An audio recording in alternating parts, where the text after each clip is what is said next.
উত্তরপ্রদেশে উন্নাও ধর্ষণ কাণ্ডে প্রাক্তন বিজেপি বিধায়কের কারাদণ্ড স্থগিত করল দিল্লি হাইকোর্ট। প্রাক্তন বিজেপি বিধায়ক কুলদীপ সেঙ্গারের যাবজ্জীবন কারাদণ্ড স্থগিত দিল্লি হাইকোর্টে। 2017 সালে উন্নাওয়ে ধর্ষণের ঘটনায় ইতিমধ্যেই 7 বছর 5 মাস জেলে কাটিয়েছেন কুলদীপ সেঙ্গার, জানালো দিল্লি হাইকোর্ট। ধর্ষণ মামলায় দোষী সাব্যস্ত হওয়া ও সাজার বিরুদ্ধে আবেদনে নিষ্পত্তি না হওয়া পর্যন্ত সেঙ্গারের সাজা স্থগিত। ধর্ষণ কাণ্ডে কারাদণ্ড স্থগিত হলেও জেলেই থাকতে হবে প্রাক্তন বিজেপি বিধায়ককে। পুলিশ হেফাজতে নির্যাতিতার বাবার মৃত্যুতে দোষী সাব্যস্ত হন কুলদীপ সেঙ্গার। 10 বছরের সশ্রম কারাদণ্ডের নির্দেশ দেয় আদালত। ধর্ষণ কাণ্ডের সাজা থেকে মুক্তি পেলেও নির্যাতিতার বাবার মৃত্যুতে জেলেই প্রাক্তন বিজেপি বিধায়ক। দক্ষিণ 24 পরগনার লীলা গ্রামে কার্যত ছাইয়ে ঢেকেছে গোটা এলাকা। ক্ষতির মুখে এলাকার চাষবাস। বাসিন্দাদের একাংশের অভিযোগ, স্থানীয় পেপার মিল থেকে মারাত্মকভাবে ছড়াচ্ছে দূষণ, আর যার জেরে অসুস্থ হয়ে পড়ছেন একাধিক বাসিন্দারা। কেউ কেউ ঘর ছাড়তেও বাধ্য হয়েছেন। সোমবার পরিস্থিতি খতিয়ে দেখতে গ্রামে আসে পেপার মিল কর্তৃপক্ষ। তাদের দেখে কার্যত ক্ষোভ উগরে দেন এলাকার বাসিন্দারা। অন্যদিকে এই ঘটনায় আরও 5 দিনের ডেডলাইন বেঁধে দিলেন ডায়মন্ড হারবারের এসডিও শুভ্রজিৎ গুপ্ত। আমরা কুকুর ছাগল নাকি মিউজিক্যাল চেয়ার? আমরা খালি ধুলো খাবো আর আপনারা খালি চারদিকে রাউন্ড করে ঘুরবেন। বাড়ির ছাদ থেকে উঠোনে পুরু ছাইয়ের পরত। দূষণে কার্যত ঢেকে গেছে সবুজ ধানক্ষেত থেকে বাগানের গাছের পাতা। ভয়ঙ্কর এই ছবি দক্ষিণ 24 পরগনার নীলা গ্রামের। বাসিন্দাদের একাংশের অভিযোগ, স্থানীয় পেপার মিল থেকে মারাত্মকভাবে ছড়াচ্ছে দূষণ। এখানকার যে চিত্র দেখাবো, যে এখানে কিন্তু ঠিক এভাবেই হাত দিয়ে আমি যখন নাড়াচ্ছি সেখানে দেখা যাচ্ছে আঙ্গুলের ডগায় কিন্তু প্রথমত সেই কালো কালি লেগে যাচ্ছে।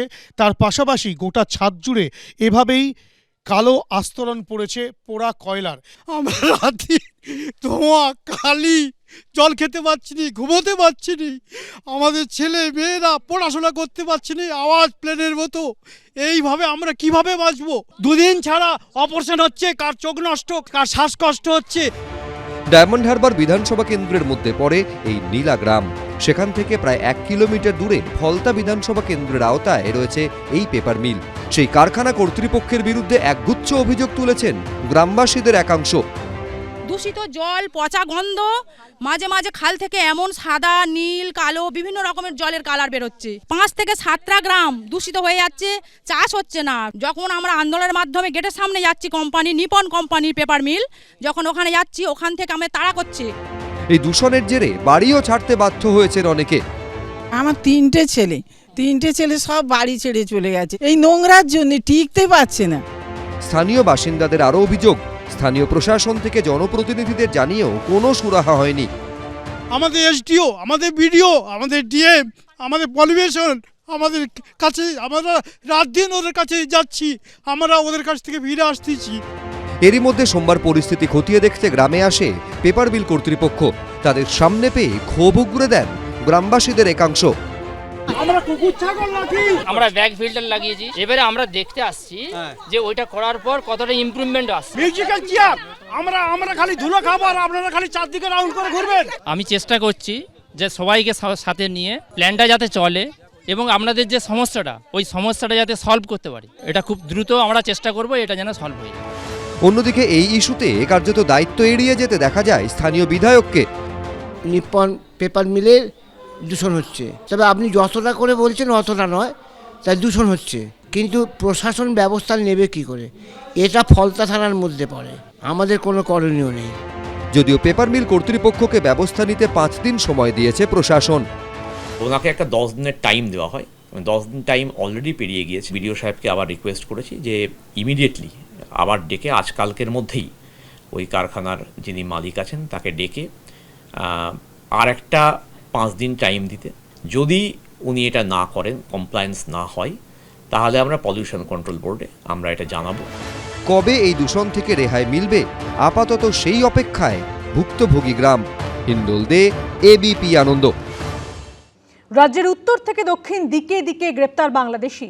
বনগাঁ থেকে এক মহিলা সহ 4 বাংলাদেশিকে গ্রেপ্তার করল পুলিশ। আর এদিকে জলপাইগুড়িতে পুলিশের জালে পড়ল 2 মহিলা বাংলাদেশি অনুপ্রবেশকারী। আর এরই মধ্যে আবার বেআইনিভাবে সীমান্ত পেরিয়ে ত্রিপুরা এসে ধরা পড়ল বাংলাদেশি হিন্দু যুবক। এরাজ্যে এসআইআর পর্বের মধ্যেই ধরা পড়ছে ভারতে অনুপ্রবেশকারী বাংলাদেশিরা। এবার উত্তর 24 পরগনার বনগাঁ থেকে 4 বাংলাদেশিকে গ্রেফতার করল পুলিশ। এদের মধ্যে 3 জন যুবক বাংলাদেশের জিয়ানগরের খেজুরতলার বাসিন্দা, ধৃত মহিলা বাংলাদেশের গাইবান্ধার বাসিন্দা। তাদেরকে জিজ্ঞাসাবাদ করে পুলিশ জানতে পারে অবৈধভাবে পশ্চিমবঙ্গ সীমান্ত দিয়ে ভারতে ঢুকেছিল 3 যুবক, কাজ করত ভিন রাজ্যে। চোরাপথে বাংলাদেশ যাওয়ার জন্য বনগাঁ রেলবাজার এলাকায় এসেছিল তারা। অন্যদিকে বনগাঁ থানার পাটশিমুলিয়া এলাকা থেকে গ্রেফতার করা হয় বাংলাদেশি মহিলাকে। কিভাবে আসলেন আপনি? কার মাধ্যমে, কার সাথে? কত টাকা লেগেছে? হ্যাঁ, 20,000 টাকা। উত্তরবঙ্গের জলপাইগুড়িতেও 2 মহিলা বাংলাদেশি অনুপ্রবেশকারীকে গ্রেফতার করল পুলিশ। কখন আসছেন? কালকে রাত 2টায়। আর এইখানে কখন আসলেন? এখানে এসে পৌঁছেছি 2টায়। রাত 2টায়? তার মানে আজকে সারাদিন এখানেই ছিলেন? শুধুমাত্র এ রাজ্যেই নয়, বাংলাদেশ সীমান্ত লাগোয়া ত্রিপুরাতেও গ্রেফতার করা হয়েছে অনুপ্রবেশকারী বাংলাদেশিকে। ধৃতের নাম পঞ্চচন্দ্র দাস, বাংলাদেশের ব্রাহ্মণবাড়িয়া নাসিরনগর থানা এলাকার বাসিন্দা। গত 2 মাস ধরে আগরতলার সেলুনে কাজ করছিল এই অনুপ্রবেশকারী বাংলাদেশি। বাংলাদেশে অশান্তির আবহে ত্রিপুরার খোয়াই দিয়ে অবৈধভাবে ভারতে ঢোকেন বছর 35-এর এই যুবক। কারণ বাংলাদেশের পরিস্থিতি খুব খারাপ, ঘরে বাড়ি ভেঙে গেছে, এর জন্য আমি ইন্ডিয়া চলে আসছি। আমি নিজে সেটেল হয়ে তারপরে ফ্যামিলি নিয়ে আসবো, থাকলে ইন্ডিয়াতে থাকবো, বাংলাদেশে যাব না। একদিকে অনুপ্রবেশকারী ইস্যুতে রোদ চড়ছে বাগবিতণ্ডার পারদ, অন্যদিকে দিকে দিকে গ্রেফতার হচ্ছে বাংলাদেশি অনুপ্রবেশকারীরা। সমীরণ পাল, রাজা চট্টোপাধ্যায়, প্রসেনজিৎ সাহা, এবিপি আনন্দ। সোমবার ঘোষণা, মঙ্গলবার বাতিল। বালিগঞ্জের প্রার্থী হিসাবে নিশা চট্টোপাধ্যায়ের নাম বাতিল করলেন হুমায়ুন কবির। প্রার্থী হওয়ার পর ভাইরাল হতে থাকে নিশার বিভিন্ন ছবি ও ভিডিও, আর এরপরই তাকে সরিয়ে দেওয়ার সিদ্ধান্ত নিলেন হুমায়ুন কবির। অন্যদিকে মানহানির মামলার হুঁশিয়ারি দিলেন নিশা।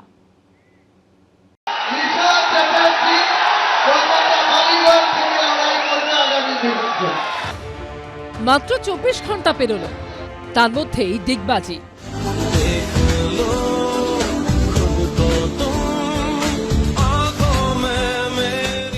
সোমবার নতুন দল গঠন করে সেই মঞ্চ থেকেই বালিগঞ্জের প্রার্থীর নাম ঘোষণা করেছিলেন তৃণমূলের সাসপেন্ডেড নেতা হুমায়ুন কবির।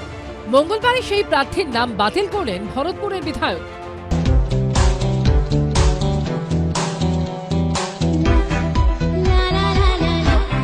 তার মানে এটা একটা ব্লান্ডার। হ্যাঁ, নিশ্চয়ই। তিনি কি বলছেন, কি করছেন, তার নতুন দল বিন্দু মাত্র আমাদের আগ্রহ নেই।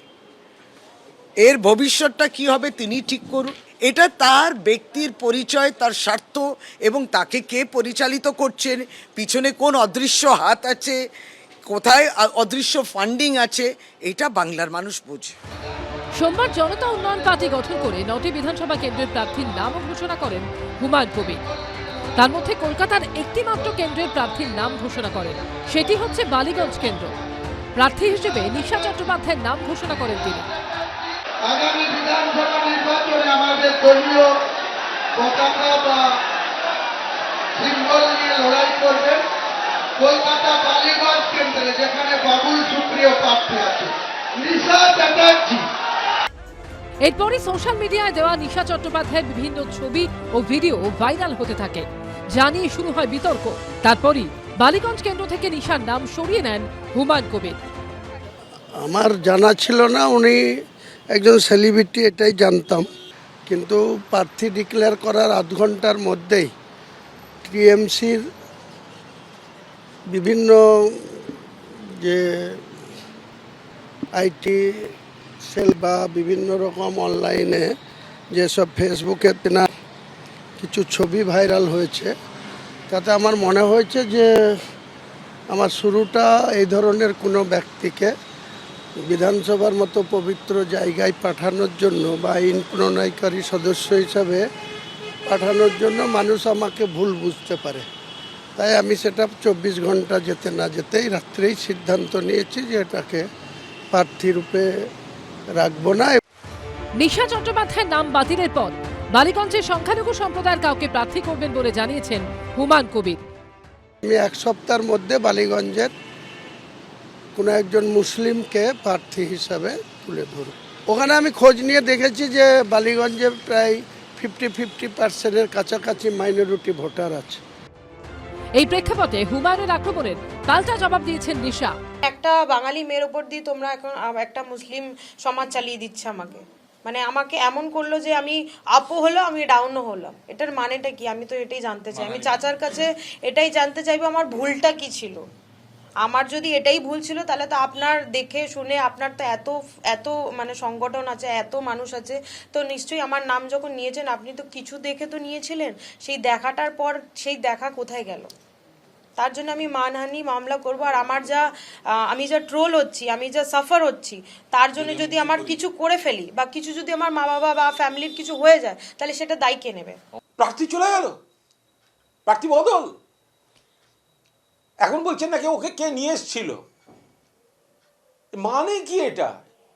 এটা সিরিয়াস রাজনীতির জায়গা। কোনো ব্যক্তি একটা দল করতে চলেছে, আমার কাছে অমুককে নিয়ে এসেছিল, আমি ক্যান্ডিডেট করে ফেলেছিলাম, কি আর কি হচ্ছে? এটা একটা পলিটিক্যাল কমেডিতে পরিণত হয়েছে গোটা জিনিসটা। প্রস্তাবিত বাবরি মসজিদের শিলান্যাসের দিন সৌদি আরব থেকে ধর্মগুরু আসার কথা থাকলেও সেরকম কেউ আসেননি। এমনকি হুমায়ুন কবিরের নিরাপত্তারক্ষীদের হায়দ্রাবাদ থেকে আসার কথা থাকলেও পাঠানো হয়েছিল স্থানীয় নিরাপত্তারক্ষী। এবার নতুন দলের যাত্রার শুরুতে প্রার্থী নিয়েও ধাক্কা খেলেন ভরতপুরের বিধায়ক। পার্থপ্রতিম ঘোষ, ময়ূর ঠাকুর চক্রবর্তী ও দীপক ঘোষের রিপোর্ট, এবিপি আনন্দ। এবিপি আনন্দ, এগিয়ে থাকে, এগিয়ে রাখে।